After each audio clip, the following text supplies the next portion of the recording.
Bonjour à toutes et à tous et bienvenue et re-bienvenue également à cette première édition de la IJPO organisée par Lyon Innov Campus. Je m'appelle Hugo Ternès, je suis étudiant en deuxième année en audiovisuel et je serai votre animateur pour le reste de l'après-midi. Aujourd'hui, on va vous parler des filières qu'on a ici au sein de Innov Campus. On a déjà fait la présentation de la filière informatique, de la filière animation 3D et jeux vidéo et aussi également de création design. Maintenant, on va s'intéresser à marketing et communication et puis après à la suite, aux alentours de 16h30, on vous présentera la dernière filière qui est celle de l'audiovisuel. Au sommaire, aujourd'hui, on va vous présenter le programme, donc à savoir qu'est-ce que vous allez pouvoir apprendre au sein de la filière de marketing et communication.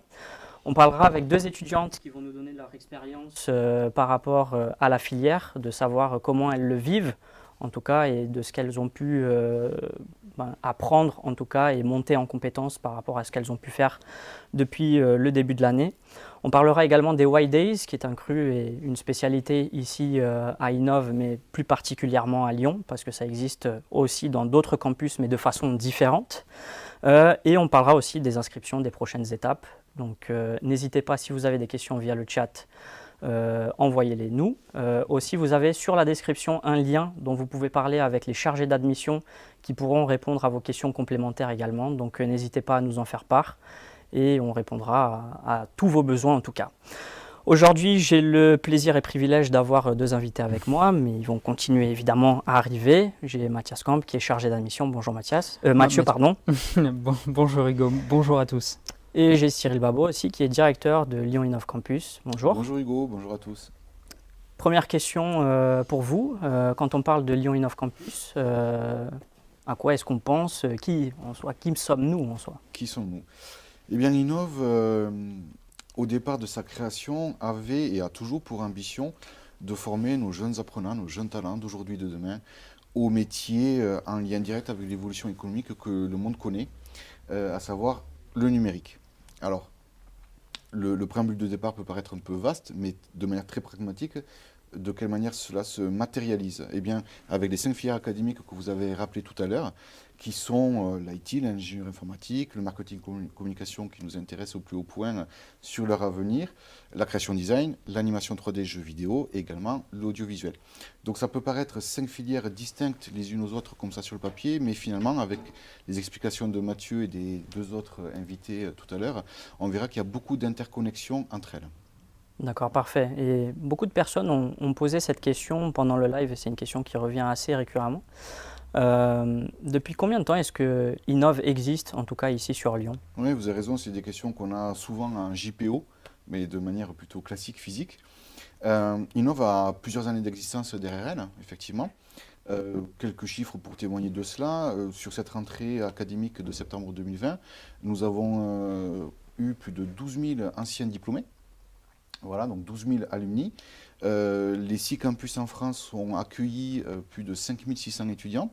Et pour répondre plus précisément à votre question, pour faire un focus plutôt sur le campus Innov Lyon, eh bien, il s'agit de notre 7e rentrée. Voilà, 7e rentrée académique en septembre 2020. Et nous avons la joie d'accueillir plus de 675 étudiants parmi nous.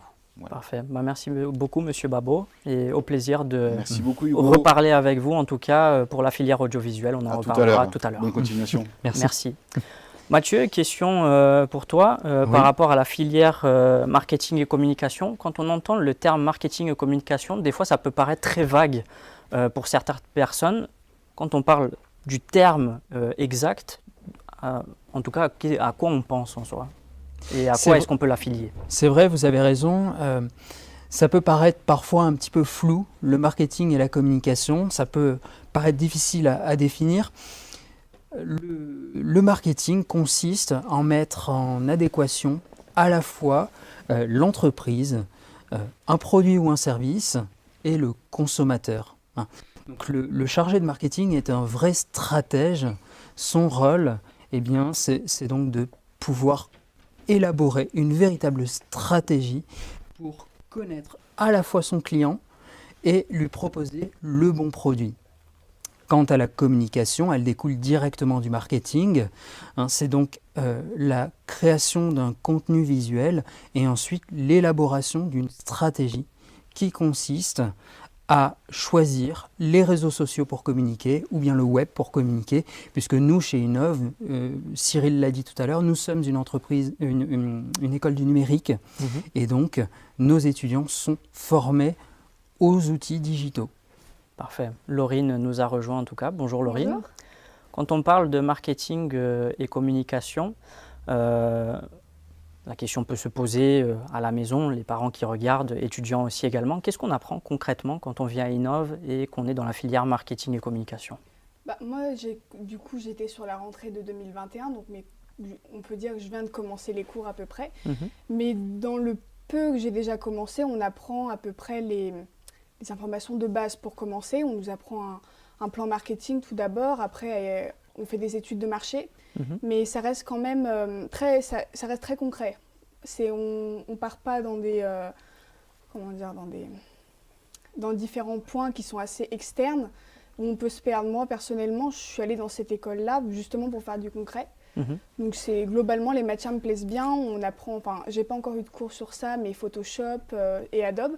Donc moi, c'est des choses qui me plaisent particulièrement. Après, j'ai pas eu l'occasion de faire des cours dessus, sachant que ça fait quelques mois que je suis dans l'établissement. Mais pour l'instant, ça va. D'accord, parfait. Oui, à la fois, en fait, elle l'a très bien dit, savoir établir une véritable stratégie web marketing, élaborer une stratégie de communication digitale. Et c'est vrai que pour ce faire, on utilise la PAO, c'est la fameuse suite Adobe. Les étudiants travaillent effectivement sur Photoshop, Illustrator, InDesign pour leur création. Si on va un peu plus en profondeur sur la filière elle-même, on travaille en tant que projet, il faut le mentionner, on l'a mentionné dans d'autres filières aussi également. Au niveau des projets, quels sont les projets qui sont mis en avant en tout cas dans la filière? En fait, il faut voir la filière marketing et communication comme un grand livre dans lequel vous avez plusieurs chapitres. Et effectivement, ces chapitres-là sont liés à des unités de formation en réalité. Donc on a de la stratégie marketing, de la stratégie de communication, et puis chaque unité de formation sont donc liées à des projets, c'est vrai, pour que les étudiants soient rapidement mis en situation réelle pour pouvoir à la fois utiliser les outils de PAO, les logiciels dont je parlais tout à l'heure, et savoir aussi rapidement élaborer une étude de marché. Donc la mise en situation, elle est très rapide dès la première année, c'est vrai, et elle se concrétise dans leurs projets, les 4 projets qu'ils ont chaque année dans la filière marketing et communication tout au long de leur formation. Laurine, on parle beaucoup de logiciels, de matériel, etc. Quand on vient à Innov, est-ce qu'on a un matériel qui est prérequis? Est-ce qu'on doit avoir un ordinateur, d'autres choses? Enfin, concrètement, qu'est-ce qu'on doit avoir pour pouvoir suivre le cursus, en tout cas pour le moment où vous allez passer à Innov en tout cas? Concernant le matériel, je pense à peu près comme toutes les écoles supérieures, on a un ordinateur. Après, bien évidemment, il faut assez d'espace de stockage pour utiliser les logiciels, donc comme je l'ai dit tout à l'heure, Photoshop ou Adobe. Mais sinon, à part ça, après, tout est vu en cours avec l'intervenant. Il nous explique après les différentes applications qu'on va utiliser, mais juste d'un ordinateur pour commencer. Et après, on voit en cours avec l'intervenant après ce qu'on insère dans nos cours dans l'ordinateur. C'est vrai que les étudiants, quand ils arrivent chez nous, ils ont directement la possibilité d'installer sur leur ordinateur portable l'ensemble de la suite Adobe qui est fournie par l'école et qui leur permet tout de suite de pouvoir s'exercer sur la création de leurs différents contenus de communication. Au niveau de la formation elle-même, en combien d'années est-ce que ça se passe? Est-ce que les étudiants font des stages? Est-ce qu'ils sont en alternance? Comment ça fonctionne concrètement? Alors nous, chez Innov, on a conçu un parcours de formation sur 5 ans. D'abord un bachelor qui se prépare en 3 ans, puis un master qui se prépare en 2 ans. Les 2 premières années de bachelor sont en initiale. À partir de la 3e année, nos étudiants vont à la fois se spécialiser, soit dans la communication digitale, soit dans le web marketing. Mais ils vont aussi effectivement commencer leur alternance en 3e année, alternance qui se poursuivra aussi au cours de leur master. L'alternance, elle a un rôle tout à fait intéressant puisqu'elle permet notamment aux étudiants de pouvoir mettre un pied dans le monde professionnel, pouvoir s'exercer dans le monde de l'entreprise et acquérir le vocabulaire business par exemple.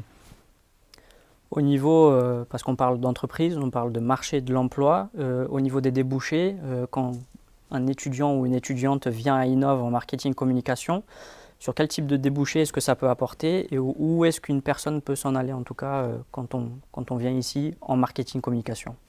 Sur les débouchés, ce qui est formidable dans cette filière, c'est que toutes les entreprises ont besoin de communiquer. Toutes les entreprises en leur sein établissent une stratégie pour pouvoir cibler leurs clients, connaître leurs clients aussi. Aujourd'hui d'ailleurs on a intégré la data dans nos formations, plus particulièrement en master.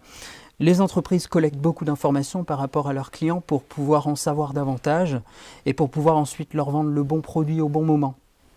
Eh bien, justement, ça fait partie du programme, chose qu'on enseigne à nos étudiants.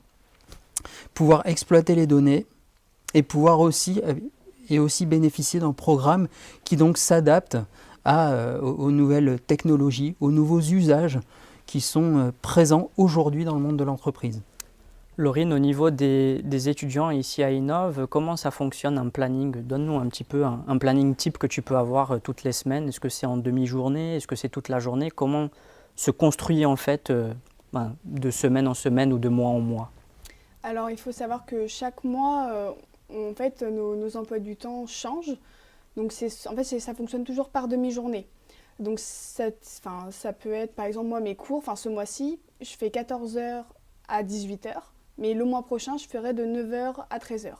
Donc ça fonctionne toujours en demi-journée. Et ce qui est pas mal dans cet emploi du temps, c'est que si on a des projets, on peut travailler soit le matin, soit l'après-midi. Donc soit venir directement dans l'établissement pour travailler avec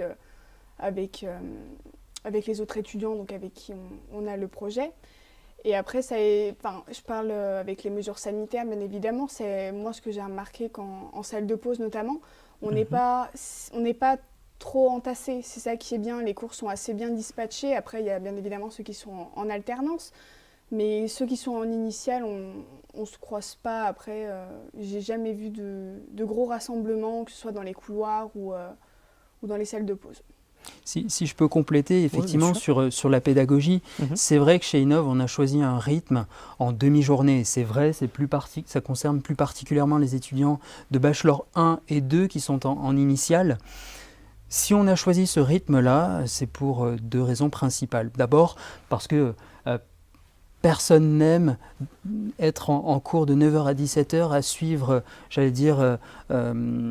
un professeur raconter son cours. L'objectif, c'est vraiment de pouvoir rapidement se mettre en situation. Mais c'est pour ça que dans nos programmes, on fait entrer ces différents projets qui ont lieu tout au long de l'année. À la fois être en cours le matin ou l'après-midi, et puis ensuite travailler le reste du temps avec ses camarades sur les projets dont on parlera certainement tout à l'heure. Dernière question, Mathieu, avant de passer à la suite et de l'expérience des étudiantes. Une fois qu'on sort d'Innov avec le bachelor ou le master de marketing et communication, est-ce que c'est un diplôme qui est reconnu par l'État? De quoi est-ce qu'on parle concrètement? Tout à fait. Les étudiants qui nous rejoignent obtiennent à la fois un diplôme à la fin de leur bachelor, mais aussi à la fin de leur master. Donc ils seront plus tard diplômés à la fois niveau Bac plus 3, puis niveau Bac plus 5, s'ils décident de poursuivre en master. Ce sont des diplômes qui sont parfaitement reconnus à la fois sur le marché de l'emploi, mais aussi reconnus par l'État, puisque les diplômes que l'on délivre sont des diplômes reconnus par le ministère du Travail en l'occurrence. Parfait, merci beaucoup Mathieu. Merci. On vous retrouve, je vais laisser la place évidemment à Andrea et vous reviendrez en tout cas pour nous parler un petit peu des Y-Days et aussi pour la prochaine partie qui sont les inscriptions. Merci et à tout à l'heure. Merci. Pas de souci. Laurine, je vais juste vous demander de vous déplacer juste à côté pour faire la place à Andrea aussi également. Pendant le temps qu'elle arrive, Parle-moi un petit peu du pourquoi est-ce que tu as décidé de choisir Innov. Tu en avais touché un petit peu, mais plus en profondeur, parce que beaucoup d'étudiants ou d'étudiantes peuvent, et en tout cas marketing et communication, c'est quand même quelque chose qui est assez vague, mais pourquoi est-ce que tu as décidé, en tout cas pour les études supérieures, de choisir Innov? Alors donc après, en fait moi j'ai commencé déjà à chercher une école, j'avais pas encore passé mon bac, donc bien évidemment en terminale, la recherche d'études supérieures se passe généralement vers janvier assez tôt. Moi j'ai commencé à chercher tout d'abord sur internet, ce qu'il y avait sur Lyon déjà, ce qui reste dans mon périmètre de là où j'habite. Et c'est vrai qu'au niveau des écoles, j'ai fait plusieurs entretiens. Et moi ce qu'il me fallait, déjà j'étais pas très scolaire. J'aimais pas trop cette notion de le théorique, travailler, avoir un cours fixe. Ouais, comme beaucoup d'étudiants d'ailleurs également. Je voulais du concret, donc c'est vrai que j'ai passé plusieurs entretiens. Et quand j'ai passé l'entretien donc, avec Julien Cheby, il m'a expliqué donc, le fait d'avoir des projets et que ce ne soit pas des projets entre guillemets jetés à la poubelle, que ça sert vraiment à quelque chose, donc ce qu'on a notamment pour les White Days. J'aimais bien justement donner de ma personne pour quelque chose qui sera utile pour d'autres personnes quand on travaille en collaboration avec les autres étudiants. Et même au niveau de la filière, je savais déjà ce que je voulais faire. Après, ce n'est pas le cas de tout le monde, bien évidemment. Mais c'était plus le fait d'avoir du concret. Après, bien évidemment, les cours en demi-journée, ça, c'était un plus pour moi. Personnellement, j'habite loin, donc le fait de travailler en demi-journée, ça me permettait d'avoir un créneau assez vaste. Donc, la présentation, le jour où on m'a recrutée, c'est vrai que même de l'école en général ça m'a bien plu. Donc, je ne sais pas si j'ai bien su Oui, développer. Parfaitement. Andrea, merci de nous avoir rejoints en tout cas. Dans ton cas personnel, pourquoi est-ce que tu as décidé de rejoindre Innov? Alors déjà, je rejoins un peu Laurine sur le fait que j'étais pas très scolaire aussi. Je suis plutôt l'élève pas très théorique, mais plus qui rentre dans la pratique. Et quand j'ai découvert Innov, du coup, c'était à la journée, au salon de l'étudiant. Déjà à Saint-Étienne, j'ai rencontré Innov et franchement, directement, on peut parler de coup de cœur, entre guillemets, parce que c'est vraiment ce que je recherche et ce qui me plaît, du coup, maintenant que j'y suis. Et voilà, tout ce qui est à l'intérieur de l'école, franchement, c'est cool. Parfait. Parlez-moi un petit peu des projets que vous avez pu faire jusqu'à présent. Est-ce que ces projets-là vous plaisent? Aussi, évidemment, vous allez être là pour B2, B3 et ainsi de suite. Est-ce qu'il y a des projets qui vous intéressent plus particulièrement dans votre filière et que vous avez hâte d'entamer ces projets-là en soi? À n'importe qui Déjà, après, je pense que vous reviendrez là-dessus, au niveau des White Days. Après, chacun peut choisir son projet, donc c'est vrai on peut vraiment choisir ce qui nous plaît. Après, moi, personnellement, en Bachelor 1, on a des projets qui nous sont en quelque sorte obligatoires. Après, il y en a qui nous plaisent plus ou moins, mais là, actuellement, après, on est en distanciel. Mais même en distanciel, on a par exemple le projet Healthy Food, de faire un food truck donc avec de la nourriture saine. Donc, moi, ça me plaît. Ce projet-là, il me plaît bien. Après, il y en a d'autres, c'est quand même assez vaste vu qu'on vient tout juste de débuter avec Andrea. Mais les projets, ce qui est bien, c'est que ça change. C'est pas toujours la même chose. Donc, on découvre plusieurs univers. Et c'est comme ça qu'on va savoir justement pour notre vie future ce qu'on aime faire, ce qu'on n'aime pas faire. Après, dans un projet, il y a plusieurs postes. Donc, on peut justement s'identifier à certaines tâches qu'on peut effectuer. Donc, comme je vais me répéter, mais de ce qu'on aime et ce qu'on n'aime pas, justement se découvrir un petit peu, aussi savoir se chercher un peu, comment on travaille en équipe aussi, les personnes qui ne savaient pas trop, voir un peu l'interaction qu'il y a, les échanges, accepter l'idée de l'autre. Moi j'aime bien le travail qu'on fait actuellement, même si c'est en distanciel, je trouve que ça pose vraiment pas de soucis à ce niveau-là. Andrea? Après oui, c'est vrai qu'on a quand même plusieurs projets, déjà que ce soit en cours, on fait beaucoup de cas pratiques, on va dire. Chaque fois que le prof, par exemple, nous explique quelque chose, on part sur un projet et après qu'on présente en classe. Et franchement, ça, c'est bien. Je trouve que ça rentre mieux que des cours à l'écouter comme ça. Et après, oui, je rejoins aussi les projets à l'année. Et franchement, oui, on découvre plusieurs choses, on touche un peu à tout. Donc franchement, ça, c'est plutôt pas mal. Vraiment. Au niveau des cours à distance, parce que tu en avais touché un mot, vous, personnellement, comment est-ce que vous le vivez? Parce que il est fort possible qu'il y ait des étudiants à la maison qui n'ont peut-être pas une bonne connexion Internet ou qui ont envie de décrocher parce que le confinement, c'est difficile pour eux. Vous, personnellement, comment est-ce que vous le vivez d'étudier à la maison? Bah, moi, personnellement, après on l'a vécu aussi en mars dernier. Moi j'étais encore au lycée. Au lycée c'était très compliqué. Mais avec Innov, on a une application fixe, donc Teams, à peu près comme je pense tous les étudiants en école supérieure. Et ce qui est bien, c'est que même si la connexion n'est pas bonne, ce qui peut arriver à tout le monde, moi la première, on peut enregistrer le cours, l'intervenant il est très compréhensif, l'équipe pédagogique également. Donc les étudiants, on est très solidaires entre nous. Donc si quelque chose qu'on n'a pas compris, je sais pas, la connexion a bugué, sous forme de groupe par exemple, on pose une question, les autres élèves nous aident, le prof aussi, on enregistre le cours. Il y a plein de... On trouve toujours une solution, même si, comme tout le monde, c'est compliqué, mais moi personnellement, moi ça me plaît bien, enfin moins que les cours en présentiel bien sûr, mais moi ça me pose aucun souci. D'accord. Andrea? Moi aussi, ça me pose pas de soucis non plus. Après, moi, personnellement, je suis du côté qui a de la connexion, donc j'ai pas trop de problèmes niveau connexion. Après, moi, personnellement, je trouve que les cours à distanciel sont un peu plus fatigants que les cours en réel, suivre l'ordinateur tout le temps comme ça. Et je trouve, Innov nous suit beaucoup, ils nous aident, ils sont là pour nous. Mais je trouve que c'est un peu plus compliqué, comme si on était en présentiel. Si, par exemple, on a une question, tout ça, je trouve ça un peu plus compliqué. Mais sinon, franchement, on est bien suivis et franchement, c'est bien. Ça change un peu du lycée. Il y a une question qui revient assez souvent, que ce soit dans le chat ou des personnes que je côtoie ici à Innov, qui est le distanciel. Oui, c'est compliqué parce qu'on le vit tous et on a tous envie de s'en sortir et on espère très bien que les cours reviendront le plus rapidement possible en présentiel.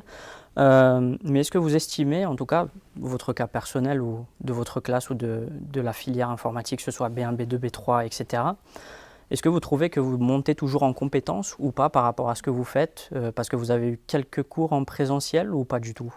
Si, on en a eu. Vous en avez eu quelques-uns? Début septembre, Ok. jusqu'aux vacances du coup de la Toussaint. C'est ça. Bah après, c'est un cas particulier, on va dire, mais est-ce que vous jugez que même à distance, en fait, en ayant un prof devant une caméra, de ne pas avoir ce relationnel entre personne et personne, est-ce que vous jugez que vous montez en compétence de la façon dont vous estimiez quand vous avez signé pour on va dire, les 3 prochaines années au moins que vous allez venir à Innov?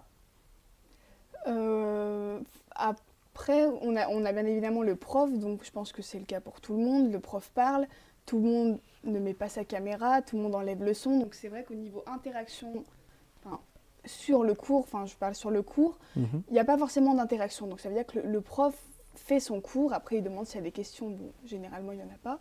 Mais après, ce qui est bien, moi je le ressens comme ça, c'est que on a le cours. On a donc, comme j'ai dit, 14h à 18h. De 14h à 15h, 15h30, le prof va nous faire une sorte de brief, va nous expliquer le cours.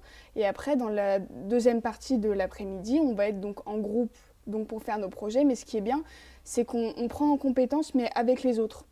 Donc ça veut dire que, par exemple, Andrea a des compétences, ça se trouve que je n'ai pas, moi, inversement. On se complète. Donc ce qui est bien, c'est que chacun donne ses idées, en fait on progresse ensemble. Et après, il y a possibilité, en plein milieu de notre projet, de rappeler le prof, d'avoir une interaction avec le prof.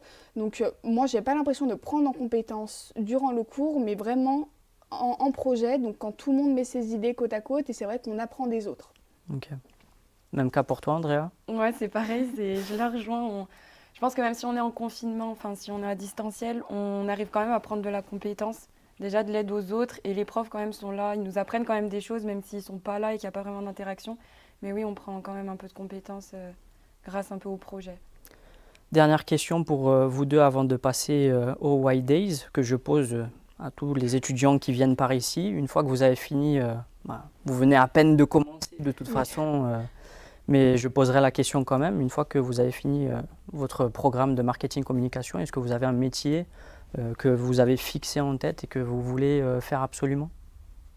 Moi, personnellement, j'ai toujours voulu faire, entre guillemets, ce métier. Donc, moi, je sors d'un bac pro commerce, donc pour moi, c'était la suite logique.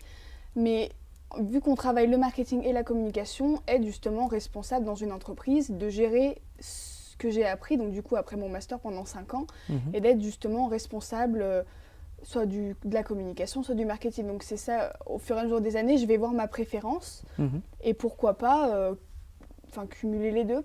Moi j'aime bien toucher un peu à tout, donc même le fait que ce soit dans le digital, c'est que ce sera toujours à peu près d'actualité. Donc c'est vraiment, je ne sais pas encore, mais en tout cas responsable marketing ou de communication digitale pour moi. Andrea? Alors moi, après le bac, je voulais partir dans l'événementiel. Mais après, en touchant un peu du coup à la marketing, parce que je sors d'un bac pro gestion administration, je connaissais un peu la communication.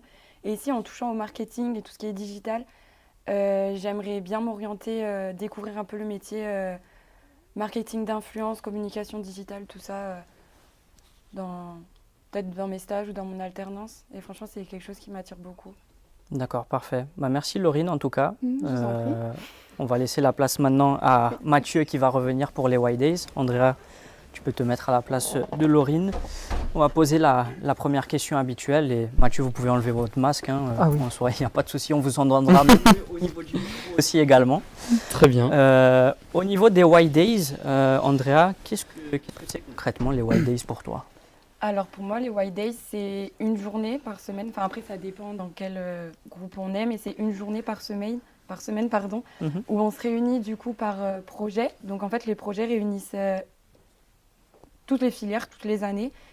Et pour moi, c'est un projet qui durera l'année et on rencontre plusieurs personnes de tous les niveaux. Et franchement, c'est... Quand on parle de projets, on en a parlé déjà un petit peu, mais on parle de plusieurs projets, d'à peu près 90 projets, quelque chose comme ça, si je me rappelle bien. On parle de facilitateurs, d'incubateurs, de chefs de projet, donc beaucoup de responsabilités par rapport aux étudiants. Et c'est ça, en fait, qui fait la beauté des White Days en soi. Tout à fait, il y a un choix très large de projets qui sont proposés, effectivement, avec beaucoup de thématiques différentes. La thématique audiovisuelle, par exemple, si je prends cet exemple. Ce qui est intéressant surtout, c'est que ça permet effectivement, comme ça a été dit, aux étudiants de pouvoir apprendre à collaborer à plusieurs, même avec des étudiants qui sont issus d'autres filières. On a aussi une filière informatique, une filière animation 3D, une filière audio. Eh bien, tous les étudiants vont apprendre à travailler ensemble. C'est vraiment ça l'objectif de ces White Days.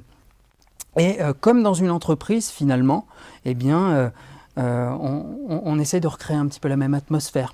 Finalement, on aura des étudiants qui auront plus ou moins d'expérience. Et eh bien, on cherche justement à faciliter l'entraide entre eux et aussi les aider à s'intéresser aux contraintes des différents métiers qui ne sont pas forcément le leur. Ici, en marketing et communication, on n'ira pas forcément se tourner vers ce que... dans l'entreprise, on doit aussi s'intéresser à ce que fait l'informaticien, c'est très clair. On doit aussi s'intéresser à ce que fait le designer, parce qu'on va aussi travailler avec lui. C'est exactement ce qu'on essaye de reproduire dans le cadre de nos White Days. Bon. Et donc du coup, ces White Days-là, dans le cadre de ces White Days, on a donc différentes thématiques. Je parlais tout à l'heure par exemple de l'audiovisuel. Et donc, ces thématiques-là sont chapeautées par un facilitateur qui est généralement un étudiant de master. D'abord parce qu'il aura déjà pas mal d'expérience dans sa filière, aussi parce qu'il aura déjà acquis des compétences en gestion de projet, chose qui fait partie donc de notre enseignement ici chez Innov. C'est ça, parce qu'au contraire de juste être chef de projet, de gérer 7 à 8 étudiants, là, ça sera beaucoup plus large dans le sens où ils vont gérer 40 voire 50 étudiants à la fois. Oui, le facilitateur, lui, pilote son incubateur, ou plutôt sa thématique, et au sein de cet incubateur, on a plusieurs projets, et dans chacun de ces projets, 7 ou 8 étudiants issus de toutes les filières. Et projets qui sont eux-mêmes pilotés par des chefs de projet. L'objectif, ça reste encore de pouvoir inculquer des compétences, j'allais dire managériales, mais comme dans l'entreprise finalement. C'est vraiment ça l'objectif des White Days. Si vous avez des questions, en tout cas sur le chat, n'hésitez pas à nous en faire parvenir. Si vous avez quelconque question, Andrea et Mathieu sont là pour vous répondre à toutes les inquiétudes que vous avez en tout cas. Andrea, pour les White Days, si on continue dans cette lancée-là, parle-moi un petit peu du projet dont tu t'es inscrit cette année, en sorte qu'on puisse voir un petit peu sur quelle sorte de projet est-ce qu'on peut s'inscrire en soi. Alors moi, je suis partie dans le projet Fanzine, dans l'incubateur Live Lyon.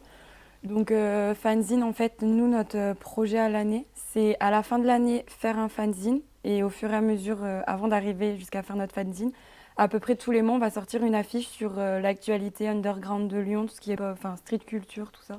Découvrir un peu Lyon à l'intérieur de Lyon, quoi. D'accord, parfait. Mathieu, on va passer à la prochaine étape au niveau des inscriptions, de comment on fait, combien ça coûte, etc. Parce que les gens se la posent. Une fois qu'on a peut-être terminé de regarder ce live, on est à la maison où on regarde, on tape sur Internet Innov Campus d'ici 1 mois ou 2. Quand on a envie de s'inscrire en marketing et communication, comment est-ce qu'on fait en soi ? Merci Hugo pour cette question. Effectivement, c'est une partie importante du processus. Alors, en règle générale, donc, les étudiants commenceront par se connecter à notre site internet innov.com et commencer une candidature en ligne. Ils auront à téléverser notamment un CV, une lettre de motivation, ce qui nous permettra donc d'en apprendre un petit peu plus sur eux.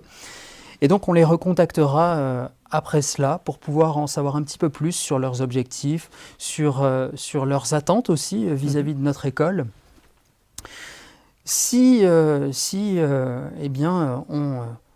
note l'intérêt des étudiants pour cette filière, eh bien on les rencontrera dans le cadre d'un entretien d'admission qui durera 1 heure, entretien qui se fera avec moi dans la filière marketing et communication. Cet entretien, il a d'abord vocation pour les étudiants de comprendre en quoi consiste leur future filière. Pouvoir en apprendre davantage sur leur programme et pouvoir comprendre aussi ce à quoi ils peuvent aboutir à la fin de leurs études.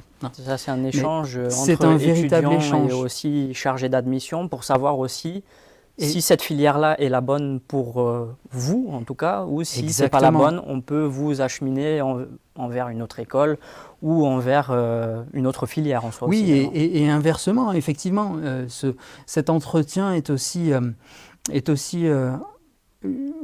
s'opère au cours de l'entretien une sélection, bien entendu, puisque dans ma filière, dans ma filière marketing et communication, je reçois un grand nombre de candidatures et par nature, le nombre de places dans mes classes est limité. Donc, effectivement, au cours de cet entretien, je chercherai à en savoir davantage sur le profil des étudiants. Mais effectivement, à la suite de ça, je présenterai justement cette candidature en commission d'admission. Dans cette commission d'admission se trouve à la fois le directeur d'école, référent national, intervenant professionnel et moi-même qui statueront sur le profil de chaque candidat. Que la réponse soit positive ou négative, on recontacte toujours par téléphone pour donner notre réponse. Et on explique pourquoi, en particulier si elle est négative, la réponse. Mais si elle est positive, eh bien nous transmettrons à l'étudiant la convention d'études pour qu'il puisse bloquer sa place au sein de notre établissement pour la rentrée de septembre 2021. Une fois qu'on a passé tout ça, certes, on revient un petit peu peut-être un tout petit peu avant pour les gens qui se posent la question. Est-ce qu'il y a des critères pour rentrer à Innov ? Est-ce qu'il faut avoir le bac ? Est-ce qu'il faut savoir comment être comment avoir une bonne communication, savoir comment bien vendre les choses, etc. Parce que c'est des questions qu'on se pose en tout cas. Oui, la question revient très souvent. C'est vrai quand on les a pour la première fois au téléphone. Le bac est donc absolument nécessaire puisqu'on est un établissement d'enseignement supérieur. Maintenant, ce qui nous intéresse, nous, et c'est pour ça aussi qu'on a choisi de faire cette sélection au cours d'un entretien d'admission plutôt que Parcoursup, c'est pour justement en apprendre davantage sur le profil des étudiants. Et donc, ce qui va surtout nous intéresser, c'est de comprendre le projet et les objectifs des étudiants.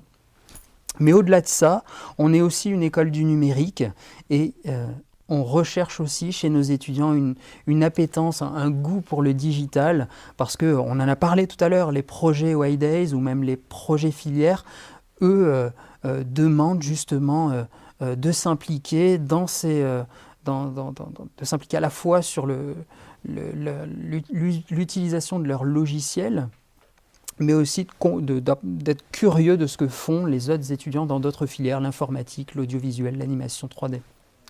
Une question aussi qui fera plaisir pour les parents que je sais qui nous écoutent.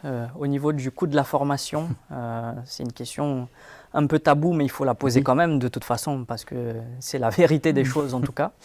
Mais quand on parle de B1, B2, B3, master, ainsi de suite, au niveau de la coût de formation, de quel montant est-ce qu'on parle?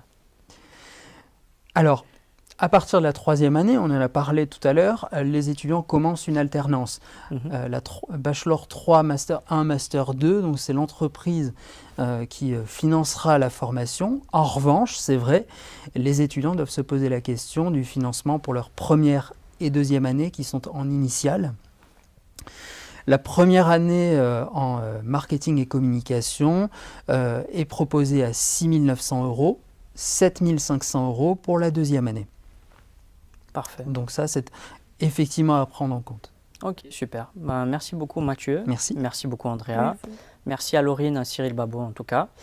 On se retrouve d'ici à peu près 1 heure et demie pour entamer le dernier live. On va parler audiovisuel cette fois-ci. Je serai toujours là pour vous accompagner. Les prochains invités en tout cas seront Julien Chauby et Damien Martinière. Donc voilà, on se retrouve à 16h30 pour parler de tout ça. D'ici là, je vous souhaite une agréable journée. N'hésitez pas aussi également de cliquer sur le lien sur YouTube si vous voulez discuter avec un chargé d'admission également. Il sera là pour répondre à toutes vos questions. Et d'ici là, à la prochaine et bonne journée à vous.